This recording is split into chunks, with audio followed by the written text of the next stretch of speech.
Danny et Ralphie Glick étaient partis voir Marc Petrie en ayant pour consigne de rentrer à 9 heures. Ne les ayant pas vus revenir à 10 heures passées, Marjorie Glick prit son téléphone pour appeler les Petrie. « Non, dit Mrs. Petrie, les petits ne sont pas là, on ne les a pas vus. Le mieux serait peut-être que votre mari en discute avec Henri. » Mrs. Glick tendit le téléphone à son mari, la peur lui creusait le ventre. Les deux hommes retournèrent le problème. Oui, les gamins étaient partis par le chemin travers bois. Non, la petite rivière n'était pas du tout profonde à cette époque de l'année, surtout après le beau temps qu'il avait fait. L'eau ne montait pas au-dessus de la cheville. « Et si nous faisions le chemin chacun dans un sens avec une bonne lampe ?» suggéra Henri à Mr. Glick. Peut-être que les gosses avaient découvert un trou de marmotte, peut-être qu'ils fumaient une cigarette. Est-ce qu'on savait ce qu'ils étaient capables d'inventer? Tony acquiesça et remercia M. Petrie de se donner du mal. M. Petrie dit que ce n'était rien, vraiment. Tony raccrocha et réconforta comme il put sa femme, tremblante d'inquiétude. « Les petits salauds, quand je les aurai entre les pattes, ils pourront plus s'asseoir pendant une semaine, se dit-il. » Mais avant qu'il ait eu le temps de sortir de l'enclos, Danny déboucha du bois en chancelant et s'effondra à côté du barbecue installé au fond de la cour, derrière la maison. Il avait l'air hébété et s'exprimait avec peine, répondant aux questions d'une façon incertaine et parfois presque inintelligible. Il y avait de l'herbe dans le revers de son pantalon et des feuilles mortes dans ses cheveux. Il dit à son père que Ralphie et lui avaient descendu le chemin qui coupe à travers les bois, qu'ils avaient passé la rivière par les pierres du gué et atteint l'autre rive sans problème. Ralphie s'était mis à ce moment-là à parler d'un fantôme qui aurait été dans les bois. Danny omit de dire que c'était lui qui avait mis cette idée dans la tête de son frère. Ralphie avait dit qu'il voyait une figure. Danny avait commencé à avoir peur. Il ne croyait pas aux esprits, ni à tous ces trucs de gosses comme croque-mitaine, mais il pensait qu'il avait entendu quelque chose dans le noir. Qu'est-ce qu'ils avaient fait à ce moment-là? Danny pensait qu'ils s'étaient remis à marcher en se donnant la main. Il n'en était pas sûr. Ralphie pleurnichait en parlant de fantômes. Danny lui avait dit d'arrêter de chialer, que bientôt il verrait les lumières de Jointer Avenue. Il n'en était plus qu'à 100 pas, peut-être moins. C'est à ce moment-là que la chose est arrivée. Quoi? Quelle chose? Danny ne savait pas. Mais comment? C'était pas possible, voyons, il devait se rappeler. Danny secouait la tête, doucement, obstinément. Oui, il savait qu'il aurait dû se rappeler, mais il ne se rappelait pas. Franchement, il ne se rappelait pas. Non, il ne se souvenait pas d'avoir buté dans quelque chose. Simplement, tout était noir, très noir. Et ce qu'il se rappelait après, c'est qu'il s'était retrouvé couché sur le chemin, tout seul. Ralphie n'était plus là. Parkins Gillespie dit qu'il n'était pas d'avis d'envoyer des hommes dans les bois maintenant, par nuit noire. La marche y était trop difficile à cause des arbres tombés lors du grand incendie. Le gosse n'avait pas dû s'éloigner beaucoup du chemin. Nolly Gardiner, Tony Glick, Henri Petrie et lui arpentèrent le chemin dans les deux sens et parcoururent les abords de South Jointer Avenue et de Brook Street en appelant l'enfant au mégaphone. Le lendemain à l'aube, la police de l'État et celle du Cumberland entreprirent un quadrillage des bois. En vain. Alors on élargit le champ des recherches. Pendant 4 jours, les patrouilles battirent les buissons, tandis que Mr. et Mrs. Glick, rongés par l'angoisse mais ne perdant pas espoir, sillonnaient les prés et les bois, contournant les zones que le feu avait rendues impraticables et hurlant le nom de leur fils.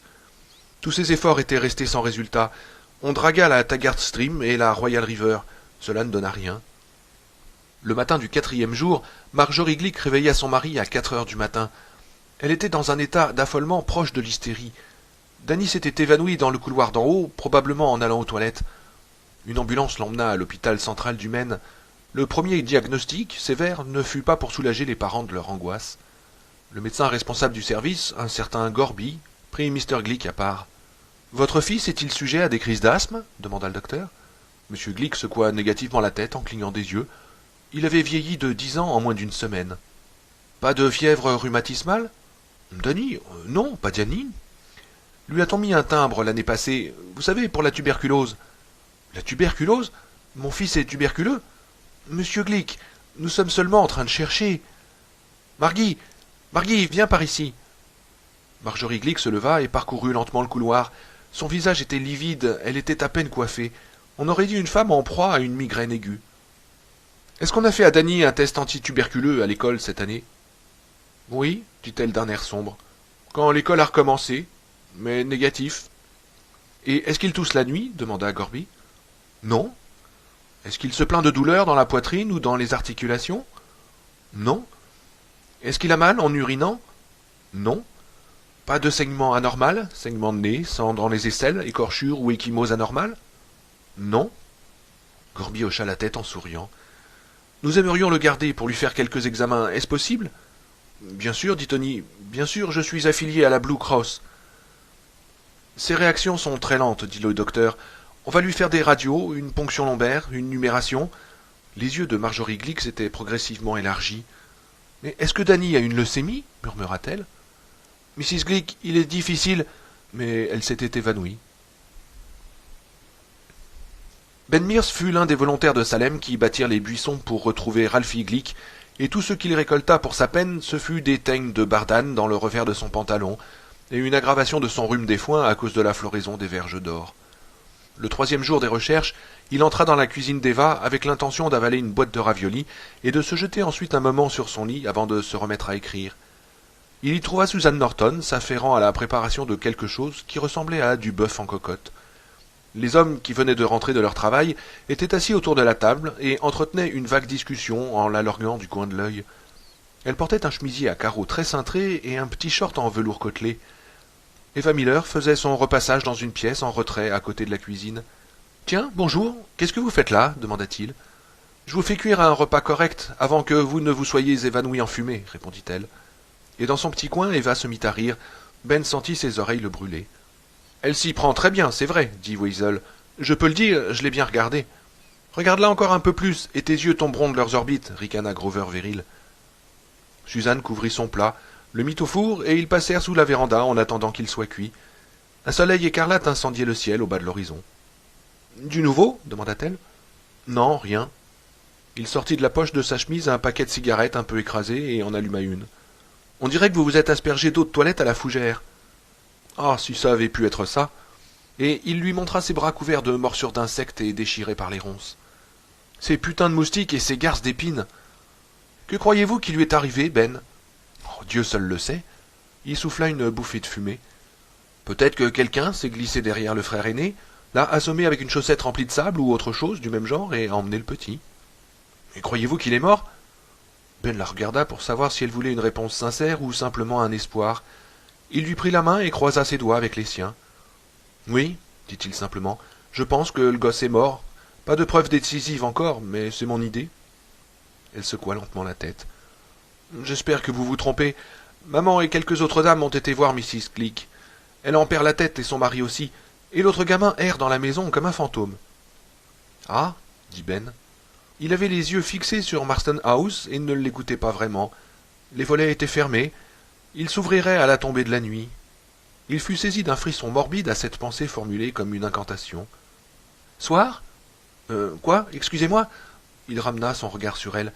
« J'ai dit, papa aimerait que vous veniez à la maison demain soir. Vous pouvez ? Serez-vous là ? » Bien sûr, dit-elle en le regardant. Alors, bien volontiers. Il aurait voulu la regarder. Elle était ravissante dans la lumière du couchant, mais ses yeux étaient attirés par Marston House comme par un aimant. C'est comme un aimant, hein, n'est-ce pas? dit-elle. Et c'était presque inquiétant qu'elle ait pu lire exactement dans sa pensée. Oui, c'est vrai. Ben, de quoi parle votre nouveau livre? Oh, pas encore, dit-il.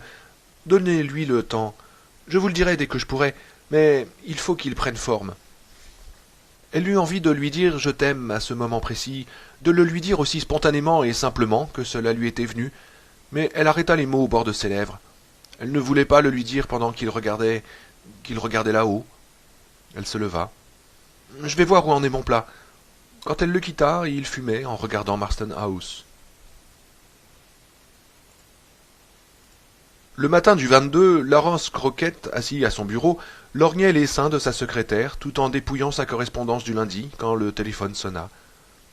Il pensait à sa carrière d'homme d'affaires à Salem, à cette petite voiture qui faisait une tache brillante dans l'allée de Marston House et au marché conclu avec le diable. Avant même que le marché avec Stracker ait été consommé, j'ai trouvé là le mot juste, pensa-t-il, et ses yeux s'attardèrent à nouveau sur le chemisier de sa secrétaire. Laurence Crockett était, sans contredit, l'homme le plus riche de Salem et un des plus riches du comté de Cumberland, bien que rien dans sa personne ni dans son bureau n'eût pu permettre de le déceler. Son agence consistait en une pièce décrépite, poussiéreuse, éclairée par 2 globes jaunes piquetés de chueurs de mouches. Le bureau était un vieux bureau à cylindre, couvert de papier, de stylos, de lettres. Il y avait d'un côté un pot de colle et de l'autre un presse-papier cubique décoré de photos de famille. Un bocal à poisson rempli d'allumettes et portant une étiquette « Pour nos amis sans allumettes », était posé en équilibre instable sur une pile de registres.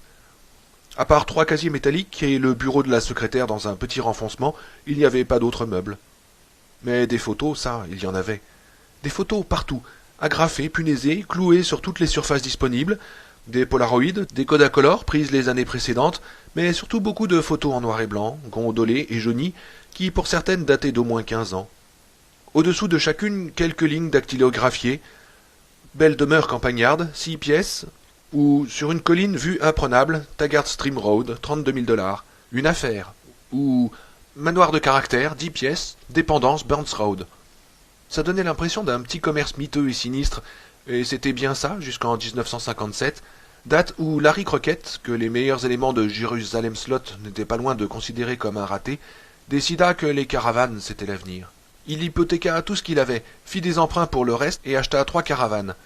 Pas des jolis petits machins chromés, mais des monstres pelucheux, thyroïdiens, avec des panneaux en faux bois et des coins toilettes en formica. Il fit l'acquisition d'un bout de terrain d'un demi-hectare pour chacune dans le Bend, où les prix étaient bas, les planta sur des fondations à bon marché et entreprit de les vendre. En 3 mois, en dépit de l'inquiétude que les gens manifestaient au début à l'idée de vivre dans une maison qui ressemblait à une voiture Pullman, l'affaire était faite, et les bénéfices de Larry n'étaient pas loin d'atteindre 10 000 $.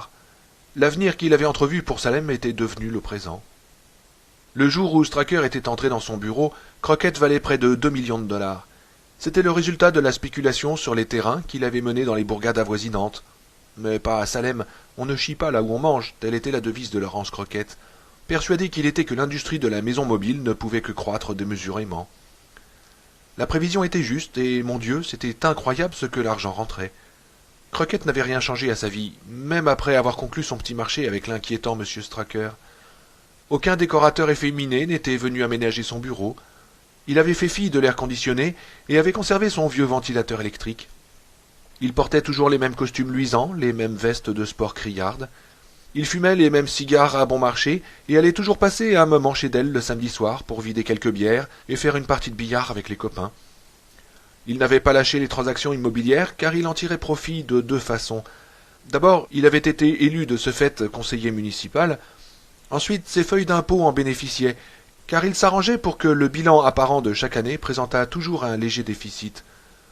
Il s'était chargé, en dehors de la vente de Marston House, de celle de 3 douzaines d'autres demeures décrépies du voisinage.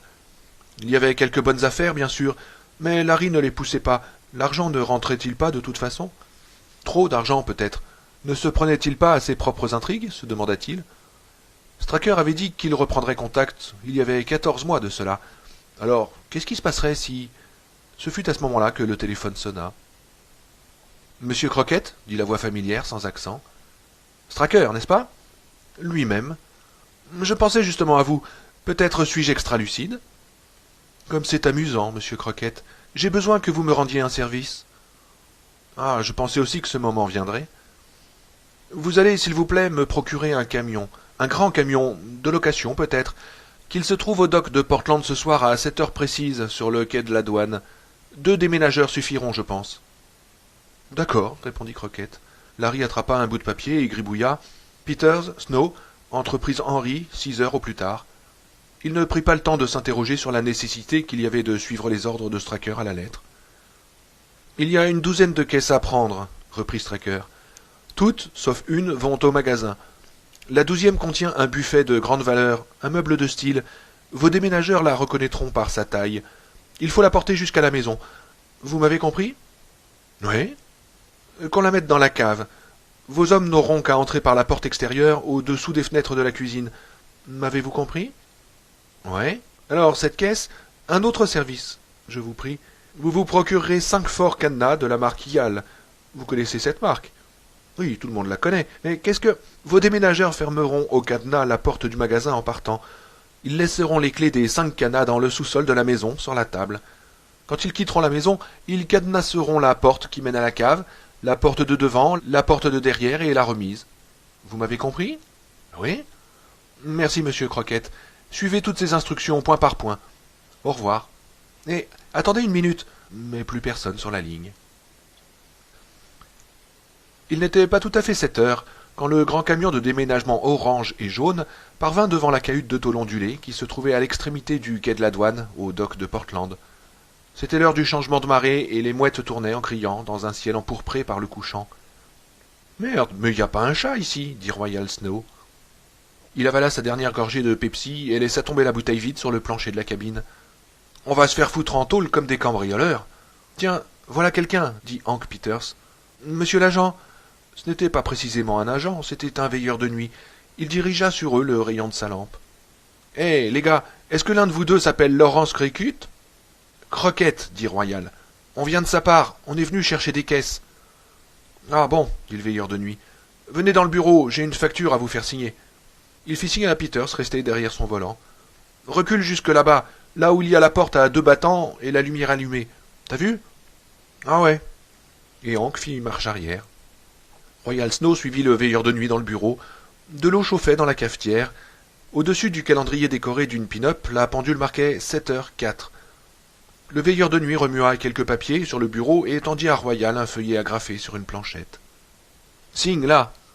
Royal signa de son nom. « Quand vous serez là-bas, dedans, vous avez intérêt à voir où vous posez les pieds. Allumez, hein, y a des rats. »« Oh, j'ai jamais vu un rat qui se débine pas devant ça, » dit Royal, en balançant en avant son pied chaussé de souliers cloutés.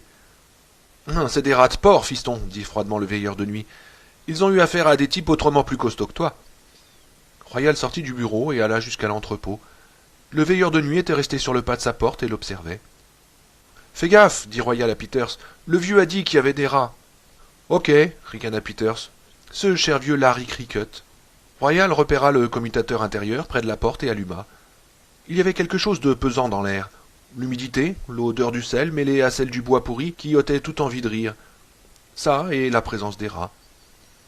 Les caisses étaient entassées au milieu du vaste entrepôt, qui autrement était vide, et cela leur conférait un aspect sinistre. Le buffet était au centre, dans une caisse plus grande que les autres. C'était la seule qui ne portait pas la mention « Barlow and Stracker, 27 Jointer Avenue, Jérusalem Slot, Maine ». « Bah, ça a l'air de se passer pas trop mal, dit Royal. Il consulta la facture et compta ensuite les caisses. « Ouais, elles sont toutes là. »« Il y a des rats, dit Hank. Tu les entends ?»« Ouais, les fumiers, je peux pas les sentir. » Ils se turent un instant et écoutèrent les bruits de pattes et les petits cris qui venaient de l'ombre. « Bon, allez, on s'y met, » dit Royal. « Mettons le gros bébé d'abord, pour qu'il soit pas en travers quand on s'occupera du magasin. »« Ok. » Ils s'approchèrent de la caisse et Royal sortit son couteau de poche. Il fendit d'un geste rapide une enveloppe brune clouée sur le côté. « Hé, dit Hank, tu crois qu'on devrait... Oh, faut bien qu'on sache si on prend le truc qu'il faut, non? Si on se gourre, Larry est foutu de nous clouer les femmes sur son bordereau. » Il sortit la facture et la parcourut des yeux. « Qu'est-ce que ça dit ?» demanda Hank. « De l'héroïne, dit Royal. 200 livres de cette merde. Puis 2000 revues porno importées de Suède et 300 douzaines de pilules aphrodisiaques importées de France. »« Oh, allons, file-moi ça !» Hank lui arracha la facture des mains. « Un buffet, dit-il, juste comme Larry nous l'avait dit, venant de Londres, Angleterre. Port d'entrée, Portland, Maine. Pilule aphrodisiaque, mon cul. Allez, remets ça. » Royal obéit. « Il y a quelque chose de rigolo dans tout ça, dit-il. »« Ouais, tu parles, c'est toi le rigolo. »« Non, je blague pas. Il n'y a pas les tampons de la douane sur ce foutu truc. Ni sur la caisse, ni sur l'enveloppe, ni sur la facture. Pas de tampons. » Ils les font probablement avec cette encre qui n'apparaît qu'à la lumière noire. C'était pas ce qu'ils faisaient quand je travaillais au dock. Plutôt 10 fois qu'une qu'ils vous les tamponnaient, les caisses. On pouvait pas en prendre une sans s'en foutre jusqu'au coude. Bon, ça me fait bien plaisir de l'apprendre, mais ma femme se met au lit très tôt et j'aimerais bien la baiser ce soir. Et si on regardait un peu à l'intérieur? Oh non, pas moyen. Allez, attrape-la. Royal haussa les épaules. Ils inclinèrent la caisse et quelque chose glissa lourdement à l'intérieur. Elle était lourde comme le diable, cette caisse. Ça pouvait bien être un vaisselier en bois massif, le poids y était. Suant et soufflant sous l'énorme charge, ils la portèrent en chancelant jusqu'au camion. C'est avec une exclamation de soulagement qu'ils la déposèrent sur le Fenwick. Royal recula d'un pas pendant qu'Hank manœuvrait l'appareil. Quand il fut au niveau du plancher du camion, les deux hommes y grimpèrent et tirèrent la caisse à l'intérieur. Il y avait quelque chose dans cette histoire de caisse qui ne plaisait pas à Royal. Ce n'était pas seulement l'absence de tampons de douane, c'était quelque chose d'indéfinissable. Il garda les yeux fixés sur elle jusqu'à ce que Hank eût sauté en bas du camion et lui eût dit « Allez, viens, on prend le reste. » Les autres caisses avaient été tamponnées par la douane, sauf 3, ne venant pas de l'étranger. Chaque fois qu'il chargeait une caisse sur le camion, Royal cochait la ligne correspondante sur la facture. Ils empilèrent toutes les caisses destinées au nouveau magasin, près de la porte arrière du camion, à petite distance du buffet. Je me demande bien qui c'est qui va acheter tous ces trucs, dit Royal quand ils eurent fini. Un fauteuil à bascule polonais, une pendule allemande, un rouet irlandais. Dieu tout-puissant, à quel prix qu'ils vont mettre tout ça? Bon, c'est les touristes qui vont acheter, dit Hank, qui avait du bon sens. Les touristes achètent n'importe quoi. Ces types qui viennent de Boston ou de New York, ils achèteraient un sac de bouse de vache si c'était un sac ancien. Et puis, j'aime pas cette caisse, dit Royal. Pas de tampon de douane, c'est louche. Bon, allez, assez causé. Portons-la où qu'on nous a dit Hank. Ils reprirent la route de Salem en silence. Hank roulait vite. Il avait hâte d'en finir avec cette affaire qui ne lui plaisait guère. Comme l'avait dit Royal, tout ça était on ne peut plus louche. Il fit le tour du magasin avec le camion. Comme Larry le leur avait dit, la porte de derrière n'était pas verrouillée. Royal appuya sur le commutateur intérieur. La lumière ne s'alluma pas. « Oh, ça c'est le comble, grommela-t-il. Il va falloir qu'on décharge tout ce merdier dans le noir. Dis, tu trouves pas qu'il y a une drôle d'odeur ici ?» Hank renifla. Oui, il y avait une odeur désagréable. Il n'aurait pas su dire à quoi ça le faisait penser. C'était sec, âcre, ça vous prenait aux narines, comme un parfum de corruption. Oh, ça sent simplement le renfermer, dit-il, en éclairant de sa lampe la longue pièce vide. Il faudrait un bon petit coup de vent pour balayer tout ça. Ou un bon petit coup de feu pour le brûler, dit Royal. Il n'aimait pas cet endroit. Quelque chose le mettait mal à l'aise. Allez, on y va. Et tâchons de ne pas nous péter une jambe. Ils déchargèrent les caisses aussi vite qu'ils le purent et les déposèrent avec précaution sur le sol du magasin. Une demi-heure plus tard, Royal fermait la porte de derrière avec un soupir de soulagement et mettait dessus un décadenas neuf. Voilà, déjà une moitié de faite, dit-il. La moitié facile, répondit Hank. Il jeta un regard en direction de Marston House, qui n'était pas éclairé ce soir-là et dont tous les volets étaient fermés. J'ai pas envie de monter là-haut, j'ai pas peur de le dire. Si jamais il y a une maison hantée, c'est bien celle-là. Faut que ces types soient dingues pour essayer de vivre là. En tout cas, c'est presque sûrement des PD. Ouais, du genre de ces types qui font de la décoration, dit Royal. Ils vont probablement vouloir en faire une sorte de maison modèle. Ça fait marcher le commerce. Bon, allez, faut qu'on y aille. Ils jetèrent un dernier regard sur le buffet dissimulé dans sa caisse contre le flanc du camion, puis Hank fit retomber d'un coup la porte arrière. Il se remit derrière son volant et ils remontèrent Jointer Avenue jusqu'à Brooks Road. Une minute plus tard, ils voyaient surgir devant eux la masse noire et inquiétante de Marston House, et Royal sentait son ventre se contracter sous l'effet de la peur. « Ça fait froid dans le dos, cette bicoque, » murmura Hank. « Comment est-ce qu'on peut avoir envie d'y habiter ?»« Oh, je sais pas. Tu vois de la lumière derrière ces volets ?»« Non. » La maison semblait se pencher vers eux comme si elle attendait leur arrivée. Les deux hommes remontèrent le chemin avec le camion et la contournèrent. Quand la lumière des phares éclaira l'herbe haute qui avait envahi la cour de derrière, tous les deux évitèrent d'y regarder de trop près. Hank se sentait envahi d'une crainte telle que même au Vietnam il n'en avait pas éprouvé de semblable. Et pourtant, là-bas, il n'avait pas cessé d'avoir peur. Mais c'était une peur qui avait ses raisons. La peur de marcher sur un bambou empoisonné et de voir son pied devenir comme un ballon vert et purulent. La peur qu'un de ces petits bonshommes en pyjama noir vous fasse sauter le caisson avec un fusil russe. La peur de se voir ordonner par un officier hystérique d'exterminer tous les habitants d'un village où les Viettes se trouvaient une semaine avant. La peur qu'il éprouvait aujourd'hui était irrationnelle, infantile. Rien qui puisse positivement la justifier. Une maison était une maison, des planches, des gonds, des clous, du plâtre. Pourquoi s'imaginer que des fentes du parquet s'exhalaient des odeurs maléfiques? Quelle stupidité! Des fantômes? Il ne croyait pas aux fantômes, pas après le Vietnam. Il tâtonna pour trouver la marche arrière et arrêta le camion brutalement, à 2 mètres de la porte rouillée qui menait à la cave. Elle était ouverte, et les petites marches de pierre, éclairées par la lumière rouge des feux arrière, semblaient conduire tout droit à l'enfer. « Merde, mais j'aime pas ça du tout, » dit Hank. Il essaya de sourire, mais ne réussit qu'à grimacer. « Moi non plus, » répondit Royal. Ils se regardèrent à la lueur des feux du camion, aussi écrasés d'angoisse l'un que l'autre. Mais ils n'étaient plus des gosses et se sentaient incapables de filer sans faire leur boulot sous prétexte qu'ils avaient peur, ne sachant même pas de quoi. Comment est-ce qu'ils s'expliqueraient le jour venu? Non, il fallait que ce boulot soit fait. Hank arrêta le moteur. Les deux hommes descendirent de la cabine et gagnèrent l'arrière du camion. Royal ouvrit les taquets de la porte et la fit remonter sur ses rails. La caisse était là, tapie dans son coin, muette, avec un reste de sueur accroché à ses flancs. « Chérie, je veux pas descendre ça, » dit Hank d'une voix étranglée au bord du sanglot. « Allons, faut y aller, » dit Royal. « Finissons-en vite. » Ils traînèrent la caisse jusque sur le Fenwick, et l'appareil, en s'abaissant, laissa échapper un sifflement. Quand il leur arriva au niveau de la taille, Hank lâcha le levier et ils se saisirent de la caisse. « Doucement, grommela Royal le dos aux marches. « Vas-y doucement. » Éclairé par la lumière rouge qui venait du camion, son visage convulsé était celui d'un homme souffrant d'une attaque cardiaque. Il descendit les marches à reculons, une par une, et il lui sembla que la caisse était une dalle de pierre qui lui écrasait la poitrine. Quand il y réfléchirait après coup, il se dirait qu'elle était lourde, mais pas tant que ça. Lui et Hank en avaient descendu et monté des bien plus lourdes pour Larry Crockett, mais il y avait quelque chose dans cette maison qui vous serrait le cœur et vous enlevait toute force. Les marches étaient glissantes. 2 fois il se sentit perdre l'équilibre et hurla « Hé, fais gaffe, nom de Dieu !» Ils parvinrent enfin dans la cave. Le plafond était bas et ils avançaient courbés en deux comme des sorcières. « On la fout là !» haleta Hank. « Je peux pas la porter une seconde de plus. » Ils la déposèrent brusquement, reculèrent d'un pas, et s'étant regardés l'un l'autre, ils s'aperçurent que, par quelconque mystérieuse alchimie, leur peur s'était transformée en véritable terreur. La cave semblait soudain s'être emplie de bruissements étranges. Des rats, peut-être, ou autre chose à quoi il valait mieux ne pas penser. Ils prirent leurs jambes à leur cou et escaladèrent 2 par 2 les marches, Hank en tête et Royal sur ses talons. Royal referma la porte derrière lui d'un coup sec, sans se retourner. Ils grimpèrent dans la cabine et Hank mit le moteur en marche. Royal lui saisit le bras et dans la pénombre, c'était comme si ses yeux lui avaient dévoré le visage. « Hank, on n'a pas mis les cadenas !» Leur regard tomba en même temps sur les cadenas posés en tas sur le tableau de bord et attachés ensemble par un fil de fer. Hank fourra la main dans la poche de sa veste et en sortit un porte-clés d'où pendaient 5 clés Yale toutes neuves, une pour le cadenas de la porte arrière du magasin et 4 pour la maison. Elles avaient chacune leur étiquette. « Oh, merde !» dit-il. « Écoute, si on revenait tôt demain matin... » Royal détacha la torche du tableau de bord. « Ça va pas aller, dit-il.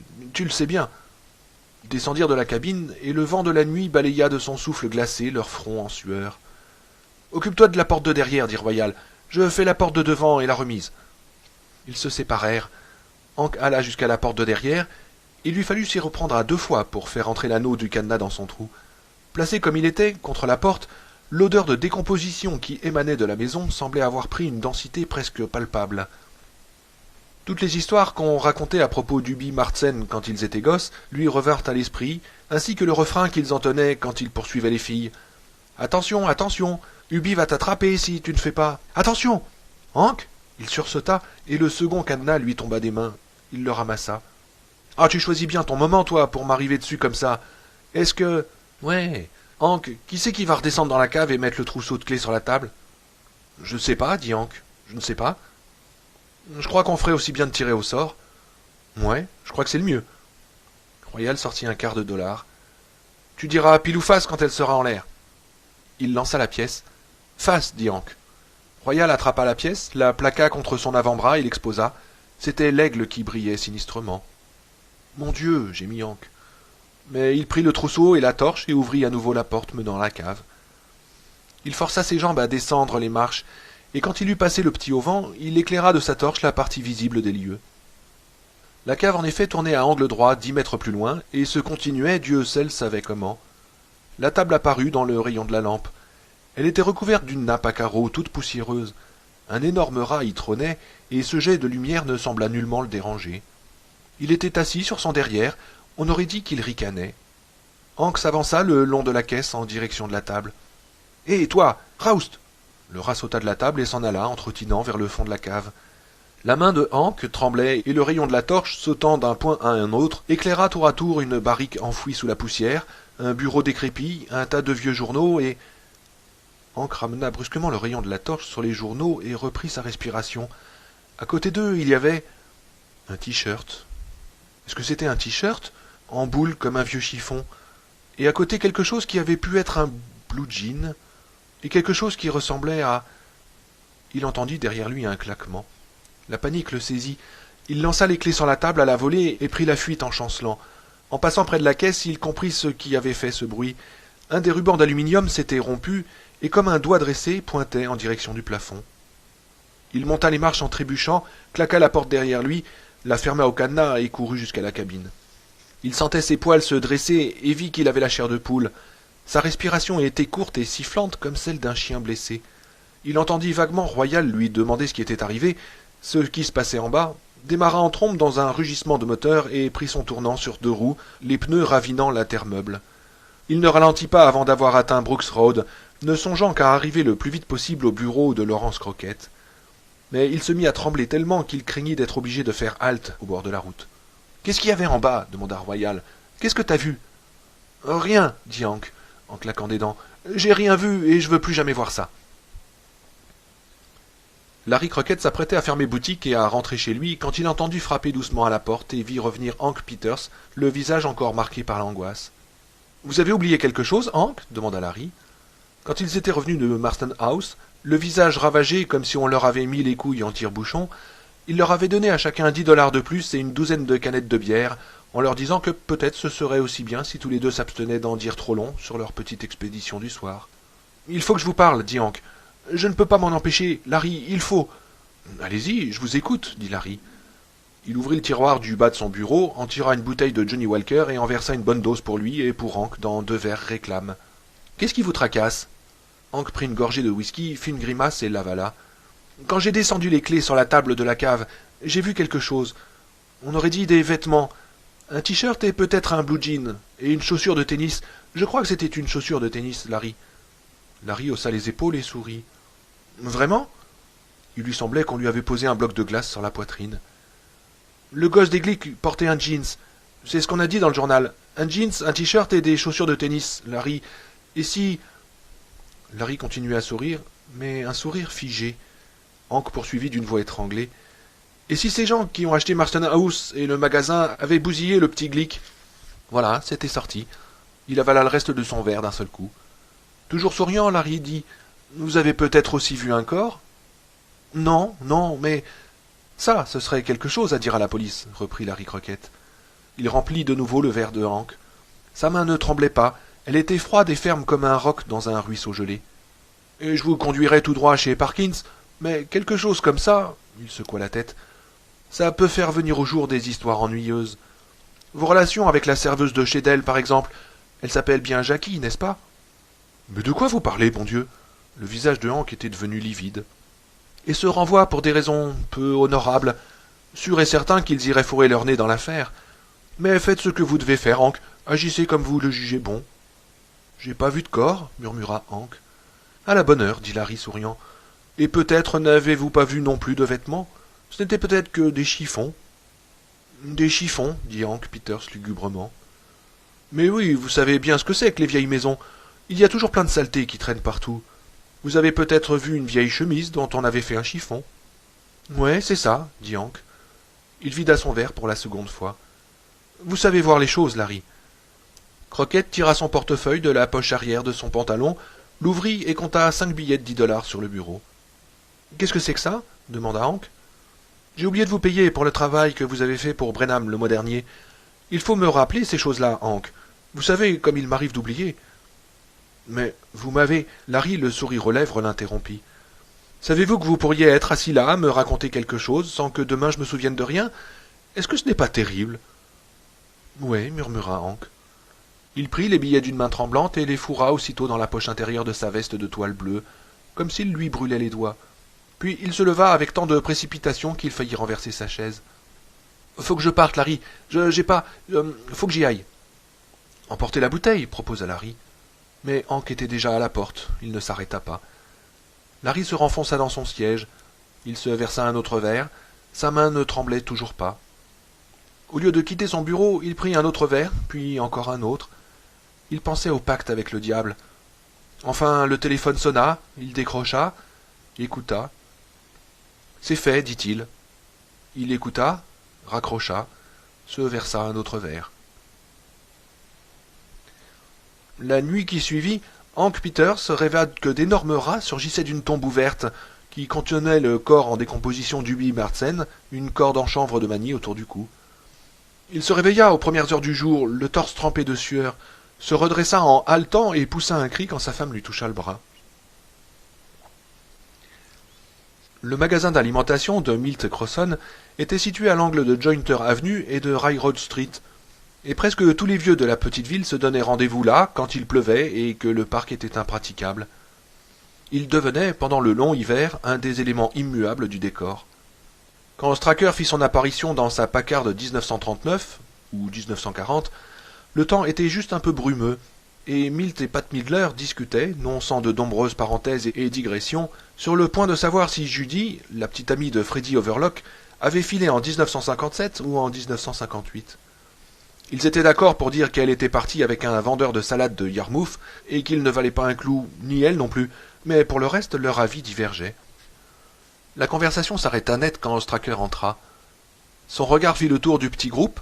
Il y avait là Milt, bien sûr, et puis Pat Midler, Joe Crane, Vinnie Upshaw et Clyde Corliss, et il adressa à la ronde un sourire sans chaleur. « Bonjour, messieurs, » dit-il. Milt Crossan se leva et attacha son tablier avec plus de soin que d'habitude. « Vous désirez ?»« Je voudrais de la viande, » dit Stracker. Il acheta un rôti de bœuf, une douzaine de côtes premières, des hamburgers et une livre de foie de veau. Il ajouta à ça un peu d'épicerie, de la farine, du sucre, des haricots et plusieurs paquets de pain de mie en tranches. Tous ces achats se firent au milieu du plus profond silence. Les habitués du magasin, assis autour du poêle que le père Milt avait fait mettre au fioul, fumaient, regardaient le ciel et observaient l'étranger du coin de l'œil. Quand Milt eut fini de rassembler les marchandises dans un grand carton, Stracker paya avec 2 billets, un de 20 et un de 10.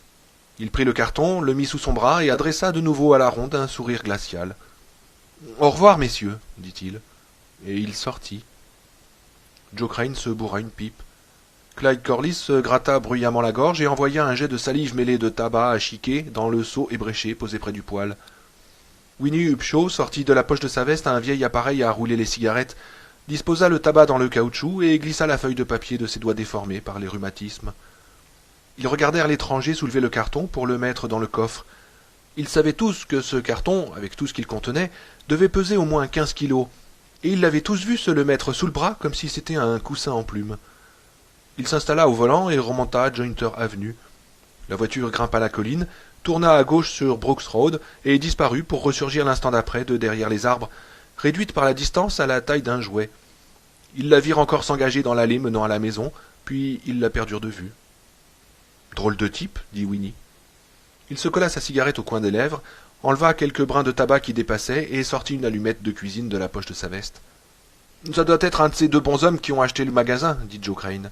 « Et aussi Marston House » ajouta Winnie. Clyde Corliss lâcha un paix.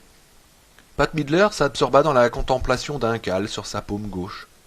5 minutes passèrent. « Vous croyez qu'ils vont faire un malheur avec cette boutique » lança Clyde à la ronde. « Ça se peut, dit Winnie. Ils peuvent avoir leur succès pendant l'été. Difficile de dire comment les choses vont tourner de ce temps-ci. » Il y eut un murmure général, ou plutôt un soupir d'approbation. « Costaud, ce type, » dit Joe. « Ouais. Et puis vous avez vu, dit Winnie, une pacarde de 39, et pas une tache de rouille dessus. »« Elle est de 40, dit Clyde. »« Les pacardes de 40 n'ont pas d'enjoliveur sur les ailes, dit Winnie. Elle est de 39. »« Tu te gourres, mon vieux, dit Clyde. 5 minutes passèrent. Ils virent que Milt examinait le billet de $20 avec lequel Stracker avait payé. « Qu'est-ce qu'il a, ce flouze ?» demanda Pat. « Il t'a filé un faux billet ?»« Non, mais regardez. » Milt passa le billet par-dessus le comptoir et ils l'inspectèrent tous. Il était beaucoup plus grand qu'un billet ordinaire. Pat l'approcha de la lampe, l'examina avec attention, le retourna. « C'est un billet de la série E, n'est-ce pas, Milt ?»« Oui, dit Milt. Ils ont arrêté de les fabriquer il y a 45 ou 50 ans. J'imagine que ça doit valoir quelque chose au marché aux antiquités de Portland. » Pat fit passer le billet et ils l'examinèrent chacun leur tour, les uns de loin, les autres de près, suivant l'état de leur vue. Joe Crane le rendit à Milt, qui le glissa sous le tiroir-caisse avec les chèques personnels et les coupons de réduction. « Y a pas de doute que c'est un drôle de type, » dit Clyde d'un ton rêveur. « Ouais, » dit Winnie. Puis il reprit. « C'était bien une pacarde de 39. Vic, mon demi-frère, en avait une. Ça a été sa première bagnole. Il l'avait achetée d'occasion en 44. Un jour, il a oublié de mettre de l'huile dedans et il a coulé les bielles. »« Je pense qu'elle est de 40, dit Clyde, parce que je me souviens d'un type qui canait des chaises près de chez Alfred. Il venait chez vous si vous vouliez et la discussion se poursuivit ainsi, progressant par les silences plus que par les paroles, comme une partie d'échecs menée à distance. Le jour semblait n'avoir pas de fin pour eux, et Winnie Upshaw entreprit de se rouler une autre cigarette de ses doigts arthritiques. Ben était en train d'écrire quand il entendit frapper doucement à la porte. Il termina sa phrase avant de se lever pour ouvrir. Il était 3 heures de l'après-midi, le mercredi 24 septembre.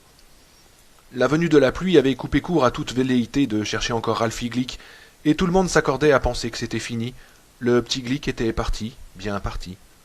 Ayant ouvert la porte, Ben se trouva face à face avec Parkins Gillespie, la cigarette aux lèvres. Il tenait à la main un livre de poche, et Ben vit avec amusement qu'il s'agissait de l'édition de La fille de Conway, parue chez Bettman. « Entrez, constable, dit-il. Il fait plutôt humide dehors. »« Oui, plutôt, dit Parkins en pénétrant dans la pièce. Le temps idéal pour les grippes d'automne. Je mets toujours mes caoutchoucs. Ça fait rire les gens, n'empêche que j'ai pas eu la grippe depuis Saint-Lô en France, en 44. Posez votre manteau sur le lit, dit Ben. Désolé de ne pouvoir vous offrir du café. Oh, je ne voudrais pas mouiller votre lit, dit Parkins en secouant sa cendre au-dessus de la corbeille à papier de Ben. Quant au café, je viens d'en prendre une tasse à l'excellent. Puis-je vous être utile en quelque chose? Eh bien, c'est que ma femme a lu ça. Il tendit le livre. Elle a su que vous étiez en ville, mais elle est timide. Elle a pensé que vous pourriez écrire votre nom dedans ou quelque chose. Ben prit le livre. À en croire Wiesel Craig, votre femme est morte il y a 14 ou 15 ans, dit Ben. Vraiment, répondit Parkins, mais il n'eut pas l'air surpris. Ce Wiesel, il parle à tort et à travers. Un jour, il ouvrira la bouche si grande qu'il tombera dedans. Ben ne dit rien. Alors, croyez-vous que vous pourriez me le dédicacer à moi? Très volontiers, répondit Ben. Il prit un stylo sur le bureau, ouvrit le livre à la page de garde et écrivit « Au constable Gillespie, très cordialement, Ben Mears ». Puis il le tendit à Parkins. « J'apprécie beaucoup, dit Parkins sans regarder ce que Ben avait écrit. Il se pencha et écrasa sa cigarette sur le bord intérieur de la corbeille à papier. « C'est le seul livre dédicacé que je possède. »« C'est pour encourager l'auteur que vous êtes venu ?» demanda Ben en souriant. « Vous êtes un malin, dit Parkins. Puisque vous me le demandez, je me suis dit qu'il fallait que je vienne vous poser une question ou deux. J'ai attendu que Nolly ne soit pas là. C'est un brave garçon, mais il aime bavarder lui aussi. Oh, les racontards, ici, ça ne chôme pas. Et qu'est-ce que vous voudriez savoir? Surtout, où vous étiez le soir de mercredi dernier. C'est le soir où Ralphie Glick a disparu. Oui. Est-ce que je compte parmi les suspects, constable? Non, Mr. Mears, je n'ai pas de suspect. Une affaire comme celle-là, ce n'est pas dans mes habitudes. Épingler ceux qui font des excès de vitesse en sortant de chez d'elle, ou récupérer des enfants dans le parc avant qu'ils n'aient pris goût au vagabondage, c'est plus dans mes cordes. Pour l'instant, je prends le vent, ici et là. Et si je ne voulais pas vous le dire? Parkins haussa les épaules et sortit son paquet de cigarettes. Ça vous regarde, mon garçon. Eh bien, j'ai dîné avec Suzanne Norton et ses parents. J'ai joué au badminton avec son père. Ah, je parie qu'il vous a battu. Il bat toujours Nolly. Nolly passe son temps à rêver de le battre, rien qu'une fois. À quelle heure est-ce que vous les avez quittés? Ben rit, mais sans conviction. Oh, il faut vraiment que vous creusiez jusqu'à l'os. Hein. Oh, vous savez que si j'étais un de ces détectives new-yorkais, comme on en voit à la télé, je penserais que vous avez quelque chose à cacher. À voir à la façon dont vous tournez autour de mes questions. Non, je n'ai rien à cacher, dit Ben. Je suis simplement fatigué d'être l'étranger dans la ville. On me montre du doigt dans la rue, on se pousse du coude à la bibliothèque, et maintenant vous vous ramenez avec vos petites combines pour essayer de déterminer si j'ai planqué le scalp de Ralphie Glick dans mon placard. Oh, détrompez-vous, je suis très loin de penser ça. Il jeta un regard sur Ben par-dessus sa cigarette, ses yeux étaient devenus durs. J'essaye seulement d'avoir des données précises me permettant de vous écarter. Si je pensais que vous étiez pour quelque chose dans cette affaire, c'est au bloc que je vous aurais entendu. Ok, dit Ben. Je suis parti de chez les Norton vers 7h15. J'ai marché en direction de Schoolyard Hill. Quand il s'est mis à faire trop noir pour que j'y voie devant moi, je suis rentré ici et j'ai écrit pendant 2 heures, et puis je me suis couché. À quelle heure étiez-vous ici? 8h15, je pense, quelque chose comme ça. Bon, ça ne vous disculpe pas comme je l'aurais souhaité. Avez-vous rencontré quelqu'un? Non, dit Ben. Personne. Parkins poussa un grognement. Ce n'était pas compromettant, et s'approcha de la machine à écrire. Vous écrivez sur quoi? Ça ne vous regarde pas, dit Ben d'une voix devenue brève. Je vous saurais gré de ne pas y fourrer votre nez, à moins bien sûr que vous n'ayez un mandat de perquisition. Oh, vous êtes bien chatouilleux pour un homme qui souhaite être lu par des milliers de personnes. Quand ce texte aura été imprimé après correction d'éditeur, correction des preuves et mise au point définitive, je veillerai personnellement à ce qu'il vous en soit envoyé 4 exemplaires, dédicacés même. Mais pour le moment, ce sont des papiers personnels et pas autre chose. Parkins s'éloigna de la table en souriant. Compris. De toute façon, je veux bien être pendu si vous avez fait là une confession signée. Ben lui sourit en retour. Mark Twain a dit que l'art du romancier consistait à tout confesser sans avoir rien fait. Parkins se souffla une bouffée de fumée et se dirigea vers la porte. « Je ne veux pas vous importuner davantage, monsieur Mears. Merci de m'avoir accordé un peu de votre temps, et soit dit en passant, je ne crois pas que vous ayez jamais vu le petit Glick. Mais c'est mon boulot d'enquêter là-dessus un peu partout. » Ben hocha la tête. « Compris. Et puis, il faut que vous vous mettiez dans la tête que dans ces coins comme Salem, Millbridge ou Guilford, vous êtes considéré comme un étranger tant que vous n'avez pas passé 20 ans dans la ville. »« Oui, je sais, » répondit Ben. « Je suis désolé de vous avoir rembarré tout à l'heure, mais après une semaine passée à chercher ce gamin sans rien trouver... » Ben secoua la tête. « Oui, dit Parkins, c'est terrible pour sa mère, vraiment terrible. Vous, faites attention. »« Oui, bien sûr, dit Ben. »« Vous ne m'en voulez pas ?» demanda Parkins. « Non. » Ben s'arrêta, puis reprit. « Je voudrais que vous me disiez quelque chose. »« Oh, si je peux, oui. »« Où est-ce que vous avez trouvé ce bouquin, sincèrement ?» Parkins Gillespie sourit. « Eh bien, il y a un type à Cumberland qui réunit dans un hangar toutes sortes de trucs d'occasion. Il est un peu pédale, je crois bien. Il s'appelle Gendron.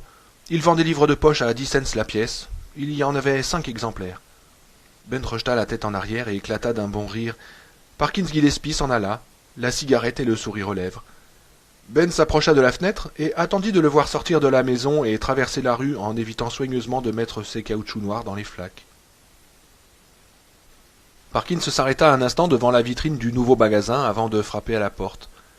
Du temps de la laverie municipale, tout ce qu'on voyait à travers la vitre, c'était une bande de grosses femmes en bigoudi, ajoutant de l'eau de javel ou prenant de la monnaie à la machine fixée au mur, tout en mâchant du chewing-gum, comme les vaches ruminent leur herbe.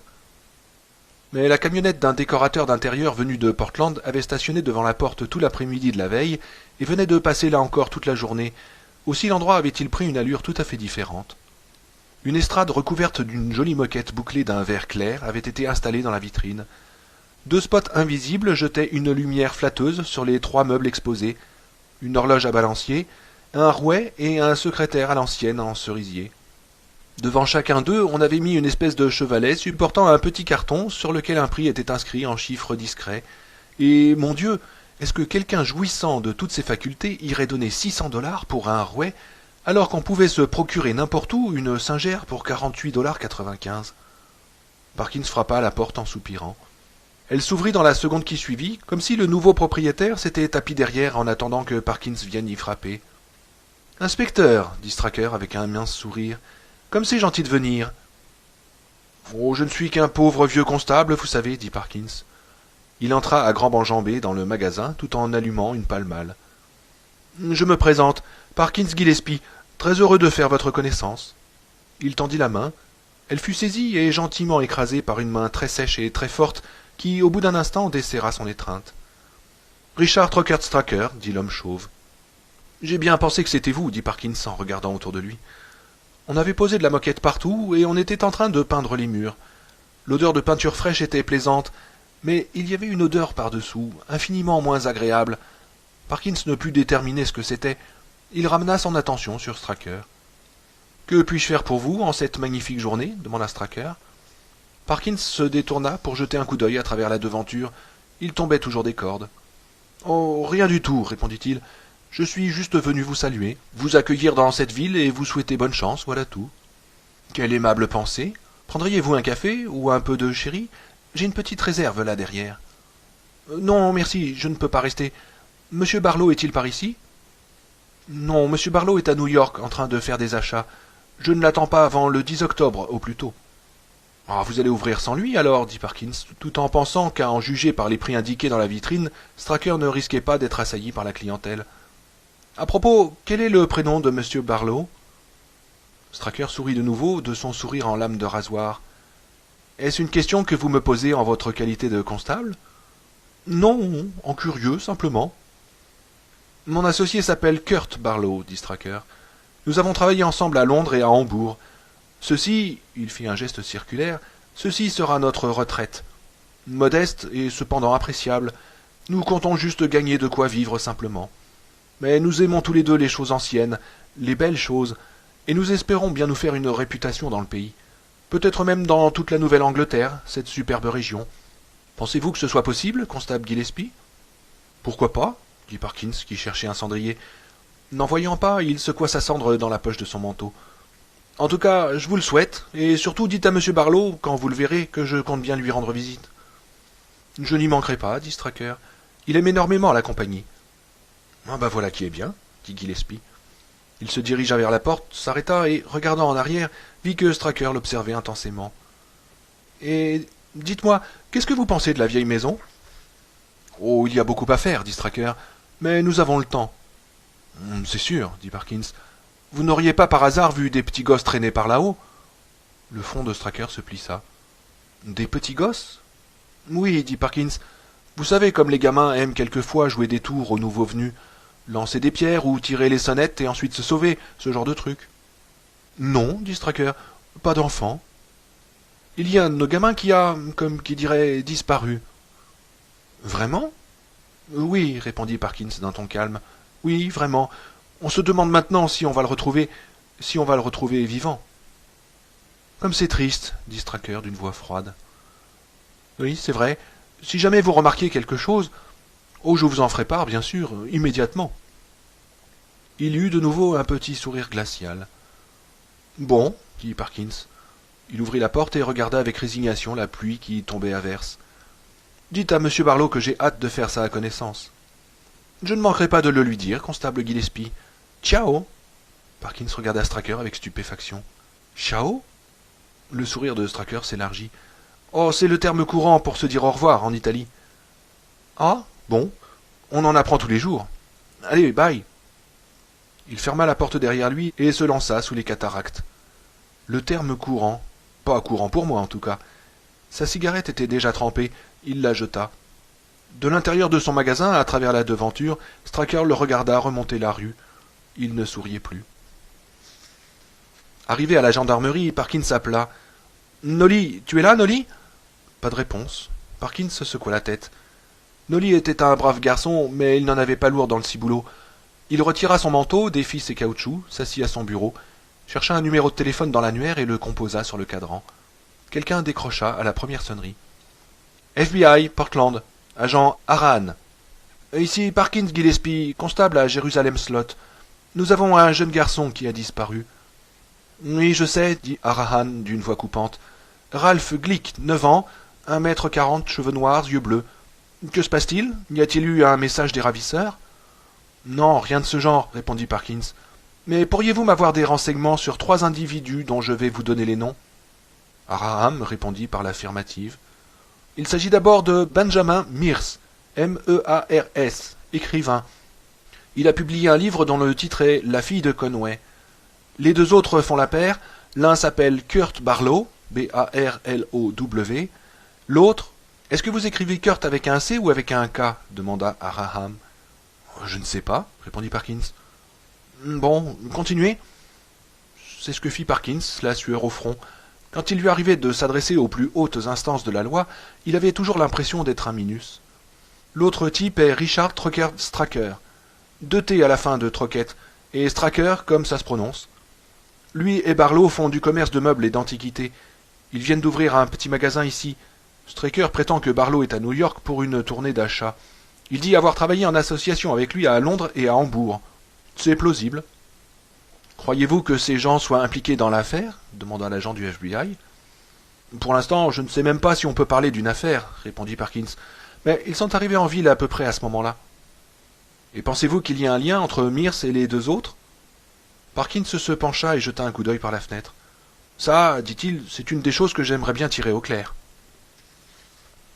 Quand le temps est clair et que l'air est vif, les fils téléphoniques bourdonnent étrangement, comme s'ils vibraient à l'unisson des histoires qui leur sont confiées.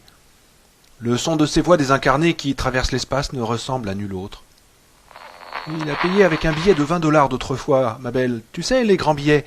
Clyde dit qu'il n'en a plus vu depuis la descente qu'il y a eu en 1930 sur la Cape Flood. Drôle de type. Evie, je l'ai vu avec mes jumelles pousser une brouette derrière la maison. Je me demande s'il était tout seul là-haut. Enquête doit savoir, mais il ne le dira pas. Il ne dit pas un mot de cette affaire. Il va chez Eva. Je me demande si Floyd Tibbetts sait qu'il est passe un temps fou à la bibliothèque. Loretta Strachey dit qu'elle n'avait jamais vu quelqu'un qui connaît Stracker. Oui, R.T. Stracker. La mère de Kenny Dance m'a dit qu'elle s'était arrêtée devant leur nouveau magasin et qu'il y avait dans la vitrine un secrétaire ancien pour lequel il demandait 800 $. Tu te rends compte, curieux? Cet étranger qui arrive au moment où le petit... Je pense pas. C'est curieux. À propos, est-ce que tu peux me passer cette recette de... Et les fils de bourdonner, sans trêve. Dossier médical de Glick Daniel Francis. Adresse Brock Road, Jérusalem Slot, Maine. Âge 12, sexe masculin, race caucasienne. Admis le 29 septembre 75, inscrit par Anthony Glick, son père. Symptômes, état de choc, perte de mémoire partielle, nausées, manque d'appétit, constipation, faiblesse générale. Examen. 1. Timbre test de tuberculose, négatif. 2. Analyse d'urine et de crachat, négatif. 3. Diabète, négatif. 4. Compte de globules blancs, normal. 5. Compte de globules rouges, 45%. 6. Ponction lombaire, négatif. 7. Radio des poumons, négatif. Diagnostic possible. Anémie pernicieuse, primaire ou secondaire. L'examen précédent donnait 86% d'hémoglobine. Anémie secondaire peu vraisemblable. Pas d'ulcère, pas d'hémorroïdes, aucune tumeur variqueuse. Numération globulaire normale. Anémie primaire probable, plus trauma psychologique.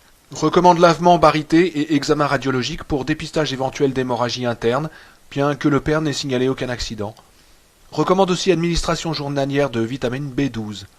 Sous réserve d'examen ultérieur, peut quitter l'hôpital. Signé Dr Gorby, chef de service. À 1h20 du matin, le 24 septembre, l'infirmière de nuit entra dans la chambre de Danny Glick pour lui donner son médicament. À peine avait-elle passé la porte qu'elle s'arrêta, les sourcils froncés. Le lit était vide. Son regard tomba aussitôt sur un petit tas blanc gisant au pied du lit. « Danny » dit-elle.